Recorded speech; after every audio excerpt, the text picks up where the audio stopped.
രാജ്യമാകെ ബാധിക്കുന്ന തരത്തിൽ ലഡാക്കിലുണ്ടായ ജൻസി കലാപം വ്യാപിക്കുമോ എന്നൊരു ഭയമുണ്ട്. ഇത് പറയുന്നതിന് മുമ്പ് 3 ദിവസം മുമ്പ് ഡൽഹിയിൽ നടന്നതായി പറയപ്പെടുന്ന ഒരു സംഭവം പറഞ്ഞിട്ട് നമുക്ക് അതിലേക്ക് വരാം. രാത്രി വൈകി ഡൽഹിയിലെ ജൻപത്ത് റോഡിലുള്ള ബംഗ്ലാവ് നമ്പർ 5 ഒരു സന്ദേശം ടെലഫോൺ വഴിയോ മറ്റോ എത്തുന്നു. അവിടെ ആ സന്ദേശം സ്വീകരിച്ചാൽ 2-3 മിനിറ്റുകൾക്കുള്ളിൽ തന്നെ റെഡിയായി അദ്ദേഹത്തിൻ്റെ കാറിൽ കയറുന്നു. മുന്നിലും പുറകിലും പോലീസിൻ്റെ എസ്കോർട്ടോടെ ഈ വണ്ടി പാഞ്ഞു പോകുന്നു. ഈ വണ്ടി ചെല്ലുന്നത് സൻസദ് മാർഗിലുള്ള സർദാർ പട്ടേൽ ഭവനിലാണ്. അവിടെ അദ്ദേഹത്തെ കാത്ത് 3-4 പ്രധാനപ്പെട്ട ആളുകൾ കാത്തിരിപ്പുണ്ട്. അദ്ദേഹം അവിടെ എത്തുന്നു. ആ യോഗത്തിൽ അധ്യക്ഷത വഹിക്കുന്നു. വളരെ പ്രധാനപ്പെട്ട ഒരു മീറ്റിംഗ് അവിടെ നടന്നു. ആ മീറ്റിങ്ങിൽ സംസാരിച്ചത് അതീവ രഹസ്യമായി കിട്ടിയ ഒരു ഡോക്യുമെൻ്റാണ്. ഈ ഡോക്യുമെൻറ്റിനെ അടിസ്ഥാനമാക്കി വളരെ തന്ത്രപ്രധാനമായ ഒരു ചർച്ച വളരെ ചുരുങ്ങിയ സമയം കൊണ്ട് അവിടെ നടക്കുന്നു. അതിൻ്റെ ആ ചർച്ചയുടെ റിസൾട്ട് ഉത്തരവാദപ്പെട്ട ഏതൊക്കെയോ കേന്ദ്രങ്ങളിലേക്ക് പോകുന്നു. അതിൻ്റെ പിറ്റേന്ന് ഈ ടിബറ്റിൻ്റെ പ്രവാസി സർക്കാർ ഇന്ത്യയിൽ പ്രവർത്തിക്കുന്നുണ്ട്. അറിയാമല്ലോ, ദലൈലാമ ഇന്ത്യയിലേക്ക് വന്നു. ഇന്ത്യ ഇവിടെ സംരക്ഷിച്ചുകൊണ്ടിരിക്കുക. ഹിമാചൽ പ്രദേശിലെ ധർമ്മശാലയിൽ ഒരു പ്രവാസി ടിബറ്റൻ സർക്കാരുണ്ട്. ടിബറ്റൻ പ്രവാസി സർക്കാരിൻ്റെ മുൻ പ്രസിഡൻ്റായിരുന്നു ലോപ്സാങ് സാംഗെ. ലോപ്സാങ് സാംഗയുടെ ഒരു പ്രസ്താവന ഈ പറഞ്ഞ തന്ത്രപ്രധാനമായ ഇങ്ങനൊരു മീറ്റിംഗ് നടന്നു എന്ന് പറയുന്നതിൻ്റെ തൊട്ടടുത്ത ദിവസം വരുന്നു. ഇന്ത്യയിൽ കലാപമുണ്ടാക്കി മോദി സർക്കാരിനെ അട്ടിമറിക്കാനുള്ള നീക്കങ്ങൾ നടക്കുന്നു. ഇത് സംബന്ധിച്ച് വളരെ സുപ്രധാനമായ ചില വിവരങ്ങൾ മൊസാദ് ഇന്ത്യ സർക്കാരിന് കൈമാറിയിട്ടുണ്ട്. 2 ദിവസം മുമ്പാണ്.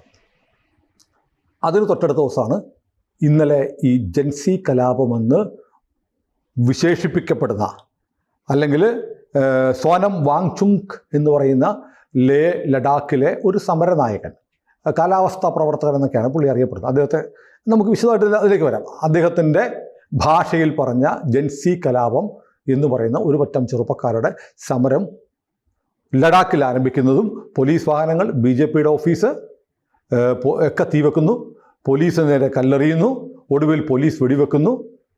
ഏതാനും ചെറുപ്പക്കാർ കൊല്ലപ്പെട്ടു, 80ഓളം പേർക്ക് പരിക്കുമുണ്ട്. പക്ഷേ വളരെ നാടകീയമായിട്ട് സോനം വാങ്ചുക്, ഇത് ജൻസി കലാപമാണെന്ന് പറഞ്ഞ സോനം വാങ്ചുക് ഏതാണ്ട് 2 ആഴ്ചക്കടുത്ത് നീളുന്ന അദ്ദേഹത്തിൻ്റെ നിരാഹാര സമരം അങ്ങ് പിൻവലിച്ചു. അപ്പോൾ ഇത് ജൻസി സമരമാണ്, ഇത് യുവാക്കളുടെ വികാരമാണ് എന്ന് പറഞ്ഞാൽ ആ സത്യാഗ്രഹം തുടരുകയായിരുന്നു വേണ്ടത്. പക്ഷേ അദ്ദേഹം സമരം പിൻവലിച്ചു. ഇതാണ് നമ്മൾ കാണുന്നൊരു ചിത്രം. ഈ കാണുന്ന ചിത്രത്തിന് ഏറ്റവും പ്രധാനപ്പെട്ടൊരു കാര്യം, ഈ നേരത്തെ പറഞ്ഞ ടിബറ്റിൻ്റെ പ്രവാസി പ്രസിഡൻ്റായിരുന്ന ലോപ്സാങ് സാംഗെ പറഞ്ഞതെന്താണ്? ഇസ്രയേൽ ഇന്ത്യയെ അറിയിച്ചിരിക്കുന്നു, ഇന്ത്യയിൽ ഭരണമാറ്റം ഉണ്ടാക്കുന്ന തരത്തിൽ റിജീം ചേഞ്ച് വരുത്താൻ വേണ്ടിയിട്ടുള്ള ഒരു ജൻസി കലാപത്തിൻ്റെ മോഡൽ വരാൻ പോവുകയാണ്. ഇപ്പോൾ ഈ പറയുന്ന സോനം വാങ്ചുക് വരെ പറഞ്ഞു, ബംഗ്ലാദേശിലും നേപ്പാളിലും ഒക്കെ നടന്ന, ശ്രീലങ്കയിലും ഒക്കെ നടന്ന തരത്തിൽ യുവാക്കൾ, അസംതൃപ്തരായ വിദ്യാർത്ഥികളും യുവാക്കളും 2000-ന് ശേഷം ജനിച്ച യുവാക്കളാണ് ഇവിടെ സമരത്തിന് ഇറങ്ങിയിരിക്കുന്നതെന്ന് വാങ്ചുക് പറയുകയും ചെയ്തു. അപ്പോൾ ഇതെല്ലാം അവിടെ കണക്ട് ചെയ്ത് വായിക്കണം. ഇനിയിപ്പോൾ നമ്മൾ ആദ്യം പറഞ്ഞ ബംഗ്ലാവ് നമ്പർ 5 താമസിക്കുന്ന ആരാണ്? ബംഗ്ലാവ് നമ്പർ 5 താമസിക്കുന്ന അജിത് ഡോവലാണ്. അജിത് ഡോവലാണ് രാത്രി അസാധാരണമായ ഒരു സന്ദേശം കിട്ടിയതിന് ശേഷം നേരെ സർദാർ പട്ടേൽ ഭവൻ, സൻസദ് മാർഗ് റോഡിലുള്ള പട്ടേൽ ഭവനിലേക്ക് പോയത് എന്നും പറയപ്പെടുന്നു. അപ്പോൾ എന്തായിരിക്കും അടിയന്തര പ്രാധാന്യത്തോടെ ദില്ലിയിൽ ചേർന്ന ആ യോഗത്തിൻ്റെ തീരുമാനം? പക്ഷേ ഇന്നലെ നടക്കുന്ന സമരം അക്രമാസക്തമാകുമെന്നും അത് പോലീസിന് നേരെ തിരിയുമെന്നും അവിടെ വലിയൊരു കലാപത്തിന് ഒരുക്കങ്ങളുണ്ടാവുമെന്നും അതിനെ കരുതിയിരിക്കാനുള്ള ഒരു മെസ്സേജ് ദില്ലിയിൽ നിന്ന് ലഫ്റ്റനന്റ് ജനറലായ കർവീന്ദർ ഗുപ്തയ്ക്ക് വളരെ മുമ്പേ തന്നെ പോയിരുന്നു. അതുകൊണ്ടാണ് തുടങ്ങി ഒരുപാട് എസ്കലേറ്റ് ചെയ്ത് വഷളാവുന്നതിന് മുമ്പ് ഈ സമരം അടിച്ചമർത്താൻ കഴിഞ്ഞത്. അപ്പോൾ ബംഗ്ലാദേശിൽ നടന്നതുപോലെയല്ല, നേപ്പാളിൽ നടന്നതുപോലെയല്ല, ഇന്ത്യയിൽ ഒരു ജൻസി കലാപം ആരംഭിച്ചാൽ എന്തായിരിക്കും അതിൻ്റെ റിസൾട്ട് എന്ന് ഇന്നലെ കണ്ടു. എന്താണ്? ഒന്ന്, നിർദ്ദയം അടിച്ചമർത്തും. അങ്ങനെ സർക്കാരിനെ അട്ടിമറിക്കുക എന്ന ലക്ഷ്യത്തോടെ ആരുടെയെങ്കിലും ആഹ്വാനവുമായി രംഗത്തിറങ്ങിയാൽ നെഞ്ചത്ത് തുള വീഴും. ഇത് വളരെ കൃത്യമായി പറഞ്ഞു. മാത്രമല്ല, നേപ്പാളിലും ശ്രീലങ്കയിലും ബംഗ്ലാദേശിലും ജൻസി കലാപം ഉണ്ടായപ്പോൾ അതിനെ ചെറുക്കാൻ ജനങ്ങൾ വന്നിരുന്നില്ല. ഇന്ത്യയിലെ സ്ഥിതി വ്യത്യസ്തമായിരിക്കും. ഇങ്ങനെ ഒരു കലാപം ഉണ്ടായാൽ ഇതിനെ പ്രതിരോധിക്കാൻ, ഇതിനെതിരെ നിലപാടെടുക്കാൻ ഇന്ത്യയിൽ ജനങ്ങളുണ്ടാകും എന്നത് വളരെ വ്യക്തമാണ്. അതുകൊണ്ടാണ് ജൻസി മോഡലുള്ള കലാപത്തിനുള്ള സാധ്യത ഇന്ത്യയിൽ വളരെ കുറവാണെന്ന് പറയുന്നത്. ഇത് നമുക്ക് ഒരു പ്രാഥമികമായ വിലയിരുത്തൽ. ഇനി എന്താണ് കലാപത്തിൻ്റെ കാരണം? ഈ ജമ്മു കാശ്മീർ സംസ്ഥാനത്തെ വിഭജിച്ച് 2 കേന്ദ്രഭരണ പ്രദേശങ്ങളാക്കി മാറ്റിയത് ആർട്ടിക്കിൾ 370 ഭരണഘടനയുടെ 370 അനുച്ഛേദ പ്രകാരം കാശ്മീരിന് പ്രത്യേക പദവികൾ കൊടുത്തിരുന്നു റദ്ദാക്കി. എന്ന് പറഞ്ഞാൽ ഇന്ത്യൻ പാർലമെൻറ്റ് പാസ്സാക്കുന്ന നിയമം കാശ്മീരിന് ബാധകമായിരുന്നില്ല. ബാധകമാകണമെങ്കിൽ ആ നിയമം കാശ്മീർ അസംബ്ലി കൂടി പാസ്സാക്കണമായിരുന്നു. കാശ്മീരിന് പ്രത്യേക ദേശീയ പതാക ഉണ്ടായിരുന്നു. കാശ്മീരിന് പ്രത്യേക ദേശീയ ഗാനം പോലും ഉണ്ടായിരുന്നു. കാശ്മീരിൽ കാശ്മീരികളല്ലാത്തവർക്ക് വസ്തു വാങ്ങാൻ പറ്റില്ലായിരുന്നു. അങ്ങനെ ഒരു സംസ്ഥാനം ഇന്ത്യയുടെ ഭാഗമാണെന്ന് പറഞ്ഞാൽ പറയാവുന്നല്ലേ ഉള്ളൂ. അതായിരുന്നു അവസ്ഥ. സ്വാതന്ത്ര്യം കിട്ടി 7 പതിറ്റാണ്ട് കഴിഞ്ഞിട്ടും കാശ്മീർ ഇന്ത്യയുടേതാണെന്നും അല്ലെന്നും പറയാവുന്ന തരത്തിലുള്ള ഒരു നിയമം ആർട്ടിക്കിൾ 370 പ്രകാരം ഉണ്ടാക്കി വെച്ചിട്ടുണ്ടായിരുന്നു.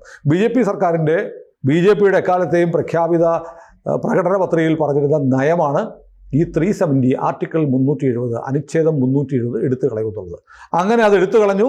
2019 ഓഗസ്റ്റ് 5-ന് ജമ്മു കാശ്മീരിനെ 2 മേഖലകളായി തിരിച്ചു. ജമ്മു കാശ്മീർ എന്ന് പറയുന്നതും ലഡാക്ക് എന്ന് പറയുന്നതുമായ 2 കേന്ദ്രഭരണ പ്രദേശങ്ങളാക്കി മാറ്റി. അതിനുശേഷം ലഡാക്ക് ഒരു സ്റ്റേറ്റായിട്ട് മാറ്റണം എന്നാവശ്യപ്പെട്ട് അവിടെ കാർഗിൽ ഡെമോക്രാറ്റിക് അലയൻസ് എന്ന് പറഞ്ഞ KDA എന്ന് പറയുന്ന സംഘടന, പിന്നെ അപ്പെക്സ് ബോഡി ഇല്ലേ ABL എന്ന് പറഞ്ഞ 2 സംഘടനകൾ സമരത്തിലാണ്. ഈ സംഘടനകൾ സമരത്തിലായിരിക്കെ സർക്കാർ എന്ത് ചെയ്യുന്നറിയോ? സർക്കാർ പറഞ്ഞു നിങ്ങളുടെ ആവശ്യങ്ങൾ കേൾക്കാം. ഒരു മെയ് 7-ന് ഇവരുമായിട്ടൊരു ചർച്ച നടത്തി. ഇവരുമായൊരു ചർച്ച നടത്തിയിട്ട് സർക്കാർ പറഞ്ഞു ഇനിയിപ്പോൾ ഒരു കാര്യം ചെയ്യും, ഒക്ടോബർ 6-ന് അടുത്ത ഘട്ടം ചർച്ച നടത്താം. 1 മാസം കഴിഞ്ഞ് അന്തിമഘട്ട ചർച്ച നടത്താം. ഈ അന്തിമഘട്ട ചർച്ചയ്ക്ക് മുമ്പ് ഈ 24-നും 26-നും ഇടയ്ക്ക് ഒരു ദിവസം ഇതിന് ചർച്ചകൾക്ക്, അവസാന വട്ടം ചർച്ചകൾക്ക് വേണ്ടിയുള്ളൊരു മുന്നൊരുക്കങ്ങൾക്ക് വേണ്ടിയിട്ടുള്ള വേറൊരു ചർച്ച, അനൗദ്യോഗിക ചർച്ചയും നടത്താമെന്ന് പറഞ്ഞു. ഇങ്ങനെ സർക്കാർ മെയ് 6-ന് ഈ കാര്യത്തിൽ തീരുമാനമെടുക്കാം. ഇവരുടെ ആവശ്യം എന്ന് പറഞ്ഞാൽ ലഡാക്ക് പ്രത്യേക സംസ്ഥാനമാക്കുക, ഭരണഘടനയുടെ 6ാം പട്ടികയിൽ ആ സംസ്ഥാനത്ത് ഉൾപ്പെടുത്തണം. 6ാം പട്ടിക 6th ഷെഡ്യൂൾ എന്ന് പറഞ്ഞാൽ വടക്ക് കിഴക്കൻ സംസ്ഥാനങ്ങൾ, ആസാം, ത്രിപുര ഉൾപ്പെടെയുള്ള സംസ്ഥാനങ്ങൾക്ക് പ്രത്യേക അവിടുത്തെ സാംസ്കാരികവും സാമൂഹികവുമായൊക്കെ പദവികൾ കണക്കിലെടുത്ത് ഒരു പ്രത്യേക പദവി കൊടുക്കലാണ്. അവർക്കൊരു ഹിൽ ഓട്ടോണമസ് ബോഡികളുണ്ട്. അതായത് പർവ്വത പ്രദേശങ്ങളിലെ ഒരു കാര്യങ്ങളൊക്കെ ആ മേഖല ഭരിക്കാൻ ഒരു സ്വയംഭരണ സംവിധാനം, ഹിൽ ഓട്ടോണമസ് അതോറിറ്റി ഉണ്ടാവും. ഇത്തരം കാര്യങ്ങൾ ലഡാക്കിനും വേണം, ലഡാക്കിനെ സംസ്ഥാനമാക്കണം എന്നാവശ്യപ്പെടുന്നതാണ് ഈ പ്രക്ഷോഭം, ഈ 2 സംഘടനകളുടെ സമരം. ഇത് 6-ാം തീയതി അടുത്ത ഘട്ടം ചർച്ച, മെയ് ചർച്ച നടന്നു. ഒക്ടോബർ 6-ന് അടുത്ത ഘട്ടം ചർച്ച പ്രഖ്യാപിച്ചിരിക്കുന്നു. അപ്പം നിലവിൽ പ്രശ്നങ്ങളൊന്നുമില്ല. അടുത്ത ഘട്ടം ചർച്ചയിൽ റിസൾട്ട് അറിഞ്ഞിട്ടാണ് ഇനി സമരം ചെയ്യേണ്ടത്. പക്ഷേ നാടകീയമായിട്ട് നമ്മുടെ ഈ വാങ്ചുക് എന്ത് ചെയ്യോ, 6-ാം തീയതി ചർച്ച നടത്താനിരിക്കെ ഇയാൾ വളരെ പെട്ടെന്ന് ഒരു മരണം വരെ നിരാഹാരം അങ്ങോട്ട് പ്രഖ്യാപിച്ചു. ഇയാൾ ഒരു പറ്റം ആളുകളും കൂടെ നിരാഹാരം ഇരിക്കാൻ തീരുമാനിച്ചു. സത്യത്തിൽ 6-ാം തീയതി നടക്കുന്ന, ഒക്ടോബർ 6-ന് നടക്കുന്ന ഈ ചർച്ചയിൽ തീരുമാനം ഉണ്ടായില്ലെങ്കിലാണ് സമരത്തിലേക്ക് പോകേണ്ടത്. ചർച്ചയുടെ തീയതി വരെ തീരുമാനിച്ച് അതിൻ്റെ അനൗദ്യോഗിക ചർച്ച 24-നും 26-നും ഇടയ്ക്ക് ഡൽഹിയിൽ നടത്താം എന്നുവരെ പറഞ്ഞിരിക്കെ എന്തിനാണ് വളരെ പെട്ടെന്ന് ഈ വാങ്ചുക് ഇങ്ങനൊരു നിരാഹാര സത്യാഗ്രഹം പ്രഖ്യാപിച്ചത്? അതിനിടയ്ക്ക് ഇന്നലെ പെട്ടെന്നൊരു അറിയിപ്പ് വന്നു, ഈ സത്യാഗ്രഹം ഇരിക്കുന്ന 2 പേരുടെ നില വഷളായി. ഉടനെ ആഹ്വാനങ്ങൾ, പ്രസംഗങ്ങൾ, സത്യാഗ്രഹം ഇരിക്കുന്ന 2 പേർ ഇപ്പോൾ മരിക്കുന്നു, മരിച്ചു എന്നൊക്കെ പറഞ്ഞ് പ്രചാരണം നടത്തി ആളുകളെ കുത്തിയിളക്കി വിട്ടു. അങ്ങനെയാണ് ഈ സമരം നടന്നത്. അതായത് സത്യാഗ്രഹ വേദിയിൽ വന്നിട്ട് ഈ ABL, അതായത് അപ്പെക്സ് ബോഡി ലഡാക്ക് എന്ന് പറയുന്ന സംഘടനയുടെ ചെയർമാൻ ചെറിങ് ഡോർജൻ ലാക്രു ഇന്നലെ പറഞ്ഞു, ഞാൻ 26-ാം തീയതി ഡൽഹിയിലേക്ക് അനൗദ്യോഗിക ചർച്ചയ്ക്ക് പോകാനിരിക്കുകയാണ്. അപ്പം പിന്നെ ഈ സമരം എന്തിനാണ് എന്ന് ABLിലെ നേതാക്കൾ ചോദിക്കുന്നത്. അതായത് ലഡാക്ക് സംസ്ഥാനം വേണം, 6ാം പട്ടികയിൽ ഉൾപ്പെടുത്തണം എന്ന് പറയുന്ന സംഘടനയുടെ ചെയർമാൻ പറയുന്നു എന്തിനിപ്പോൾ സമരം ഉണ്ടായി അറിയില്ല. കാരണം 26-ന് ഞാൻ ഡൽഹിക്ക് പോകാൻ ടിക്കറ്റ് വരെ ബുക്ക് ചെയ്തിരിക്കുക. എൻ്റെ ചർച്ചയ്ക്ക് വിളിച്ചിരിക്കുകയാണ്, ഔദ്യോഗിക അനൗദ്യോഗിക ചർച്ച. അത് കഴിഞ്ഞ് മെയ് 6-ന് ഫൈനൽ ഡിസ്കഷൻ. അപ്പോൾ ഒരു തീരുമാനം പരിഗണിക്കുന്നതിനെക്കുറിച്ച് ഒരു ഘട്ടം ചർച്ച കഴിഞ്ഞു, ഇൻഫോർമൽ ഡിസ്കഷൻ നടക്കുന്നു. ഒക്ടോബർ 6-ന് ഔദ്യോഗിക ചർച്ചയും ഷെഡ്യൂൾ ചെയ്തിരിക്കെ വളരെ പെട്ടെന്ന് സമരമുണ്ടായത് എന്തിനാണ്? ഇവിടെയാണ് വളരെ പ്രസക്തമായ ചിത്രം. അപ്പോൾ നോക്കുമ്പോൾ നമ്മൾ ചില ചിത്രങ്ങൾ കാണുന്നുണ്ട്. അതായത് അപ്പർ ലേ ഡിവിഷൻ എന്ന് പറയുന്ന ഡിവിഷനിലെ കൗൺസിലർ, അയാളുടെ പേര് സ്റ്റാൻസിൻ സെബാഗ് എന്നാണ്. സ്റ്റാൻസിൻ സെബാഗ് കയ്യിലൊരു മാരകായുധമായിട്ട് BJPയുടെ ഓഫീസ് ആക്രമിക്കുന്നു. കയ്യിലൊരു മാരകായുധമായിട്ട് അവിടുത്തെ കൗൺസിലർ ആക്രമണത്തിന് നേതൃത്വം കൊടുക്കുക. കൗൺസിലർ ഏത് പാർട്ടിയാണെന്നറിയോ? കൗൺസിലർ കോൺഗ്രസ്സുകാരാണ്. ഇതേ സ്റ്റാൻസിൻ സെബാഗിൻ്റെ ചിത്രങ്ങൾ, നിരവധി ചിത്രങ്ങൾ വേറെയുണ്ട്. രാഹുൽ ഗാന്ധിയുടെ കൂടെ ഇയാൾ നടന്നു പോകുന്നു. രാഹുൽ ഗാന്ധിയുടെ തോളോട് ചേർന്ന് നടക്കുന്ന ചിത്രങ്ങൾ, ഭാരത് ജോഡോ യാത്ര ഉൾപ്പെടെ നടക്കുമ്പോൾ സ്റ്റാൻസിൻ സെബാങ് രാഹുൽ ഗാന്ധിയുടെ ഏറ്റവും വിശ്വസ്തനായ കോൺഗ്രസിൻ്റെ കൗൺസിലറാണ്. ഇപ്പോൾ നമുക്ക് കിട്ടുന്ന വിവരം എന്ന് പറഞ്ഞാൽ ലഡാക്കിൽ നടന്ന ഈ കലാപം കോൺഗ്രസ് പാർട്ടിയുടെ അനിഷേധ്യ നേതാവായ നമ്മുടെ രാഹുൽ ഗാന്ധിയുടെ ഏറ്റവും അടുത്ത സുഹൃത്തായ സ്റ്റാൻസിൻ സെബാങ് സംഘടിപ്പിച്ചതാണ്.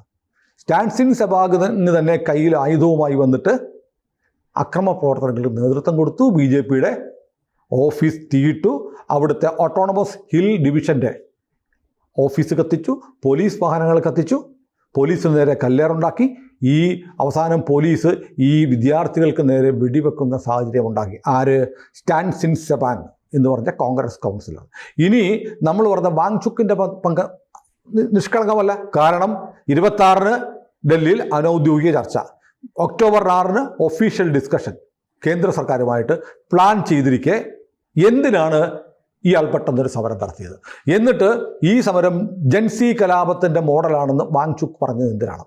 ഇത് രണ്ട് പ്രസക്തമായ ചോദ്യം. അപ്പോൾ വാങ്ചുക്ക് ആരാണെന്ന് നമ്മൾ അന്വേഷിക്കണം. വാങ്ചുക്ക് ഒരു കാലാവസ്ഥാ പ്രവർത്തകൻ എന്നാണ് പറയപ്പെടുന്നത്. പക്ഷേ അയാൾ ഈ ലേയിലും ലഡാക്കിലും ഒക്കെ ആയിട്ട് ഇന്ത്യ വലിയ തോതിലുള്ള ഒരു സൈനിക താവളം ഒരുക്കുന്നുണ്ട്. ഈ സൈനിക താവളം ഒരുക്കുന്നതിനെതിരെ സമരത്തിൽ വന്ന ആളാണ് വാങ്ചുക്ക്. എന്തിനാണ് നമ്മൾ ലേയിലും ലഡാക്കിലും വലിയ സൈനിക ശേഷി കൂട്ടുന്നത്? ചൈനയുടെ ഭീഷണി നേരിടാനാണ്. അതിനെതിരെ അവിടെ സമരം സംഘടിപ്പിച്ച ആളാണ് വാങ്ചുക്ക്. അപ്പോൾ അയാളുടെ താല്പര്യം എന്താണ്? വാങ്ചുക്ക് വീണ്ടും പറയുന്നു, ഇപ്പോൾ തുടങ്ങിയിരിക്കുന്ന സമരം ആരംഭിച്ചപ്പോഴേ അയാൾ പറഞ്ഞു ഈ സമരം എന്താണ്, ഇത് നേപ്പാൾ മോഡലാണ്, ബംഗ്ലാദേശ് മോഡലാണ് എന്ന് പറഞ്ഞാൽ നേപ്പാളിലും ബംഗ്ലാദേശിലും എന്താ നടന്നത്? സമരത്തിലൂടെ ഭരണം മാറ്റി. അപ്പോൾ വാങ്ചുക്ക് വിചാരിച്ചത് ഈ കലാപം അങ്ങ് പടരുമ്പോൾ ജനങ്ങൾ അതിലൂടെ ചേരും, പോലീസ് നിഷ്ക്രിയരായി നിൽക്കും, പോലീസ് നിയന്ത്രിക്കാൻ പറ്റാതെ വരും. അപ്പോൾ എന്ത് പറ്റും? അത് രാജ്യം മുഴുവൻ വ്യാപിക്കും. അപ്പോൾ അങ്ങനെ സമരം ലഡാക്കിനും പുറമെ കാശ്മീരിലേക്ക് പടരും, കാശ്മീരിൽ നിന്ന് തൊട്ടടുത്ത സംസ്ഥാനങ്ങളിലേക്ക് വരും. അപ്പോൾ രാഹുൽ ഗാന്ധി ഇതാ സുവർണാവസരം വന്നിരിക്കുന്നു രാഹുൽ ഗാന്ധി പറയും. അങ്ങനെ രാജ്യത്ത് ഭരണമാറ്റം ഉണ്ടാക്കാം എന്നുള്ള ഒരു ഗൂഢാലോചന ഇതിൻ്റെ പിന്നിലുണ്ട് എന്ന് വ്യക്തമാക്കുന്ന ഘടകങ്ങളെല്ലാം അതിനകത്തുണ്ട്. പക്ഷേ BJPയുടെ ഓഫീസ് ഈ സ്റ്റാൻസിൻ സെബാങ് എന്ന് പറഞ്ഞ കോൺഗ്രസ്സുകാരനായ കൗൺസിലറും സംഘവും കത്തിച്ചില്ലേ, അത് മലയാളത്തിലെ വാർത്താ മാധ്യമങ്ങളിലൊന്നും ഈ കോൺഗ്രസ് കൗൺസിലറാണെന്ന് പറയുന്നില്ല. പക്ഷേ ചിത്രങ്ങളുണ്ട്, ഇഷ്ടംപോലെ ചിത്രങ്ങൾ. ഈ ചിത്രങ്ങളിൽ കാണുന്നത് പോലെ ഇയാളുടെ നേതൃത്വത്തിൽ കത്തിച്ചെങ്കിൽ ഇന്ത്യയിൽ സംഭവിക്കാൻ പോകുന്നറിയോ? ഇങ്ങനൊരു കലാപം BJPയുടെ ഓഫീസുകൾ കത്തിച്ചുകൊണ്ട് രാജ്യം മുഴുവൻ നടത്താൻ തീരുമാനിച്ചാൽ ഒരു സംശയവും വേണ്ട, കണ്ണടച്ച് തുറക്കും മുമ്പ് ഇന്ത്യയിലെ കോൺഗ്രസിൻ്റെ ഓഫീസുകളിലെ ചാരം പോലും കാണത്തില്ല. കാരണം അതിന് പ്രതിപ്രവർത്തനം ഇന്ത്യയിൽ ഉണ്ടാവും. കാരണം ഇന്ത്യയിൽ ഇതിനെ നേരിടാൻ സർവ്വസജ്ജമായ ഒരു ജനകീയ പ്രതിരോധ സംവിധാനമുണ്ട്.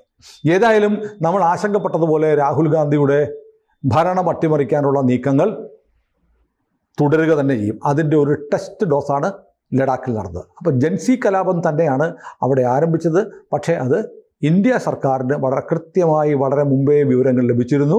അത് അതിശക്തമായി ലഫ്റ്റനന്റ് ജനറൽ കവീന്ദർ ഗുപ്ത കേന്ദ്ര സർക്കാരിൻ്റെ ആഭ്യന്തര വകുപ്പ് ഉൾപ്പെടെ കൊടുത്ത മുന്നറിയിപ്പുകളുടെയും മറ്റും ഭാഗമായി അതിവിദഗ്ധമായി അടിച്ചൊതുക്കി. ഇപ്പോൾ വാങ്ചുക്കിന് തന്നെ അയാളുടെ പായും മടക്കി സത്യാഗ്രഹം നിർത്തി വീട്ടിലേക്ക് പോകേണ്ടി വന്നു. ചോദ്യം ബാക്കിയാണ്, 26-ന് അനൗദ്യോഗിക ചർച്ചയും ഒക്ടോബർ 6-ന് അന്തിമഘട്ട ചർച്ചയും പ്ലാൻ ചെയ്തിരിക്കെ എന്തുകൊണ്ട്, എന്തിനു വേണ്ടി, ആർക്ക് വേണ്ടി വിദ്യാർത്ഥികളെ കുത്തിയിളക്കി ലഡാക്കിൽ ഇന്നലെ പ്രക്ഷോഭത്തിനിറക്കി? ഉത്തരം ഒന്നേ ഉള്ളൂ, രാഹുൽ ഗാന്ധിക്ക് വേണ്ടി. കൂടുതൽ വാർത്തകളും വിശേഷങ്ങളും നിങ്ങളിലേക്ക് എത്താൻ ABC മലയാളം സബ്സ്ക്രൈബ് ചെയ്യുക, ബെൽ ബട്ടണും അമർത്തുക.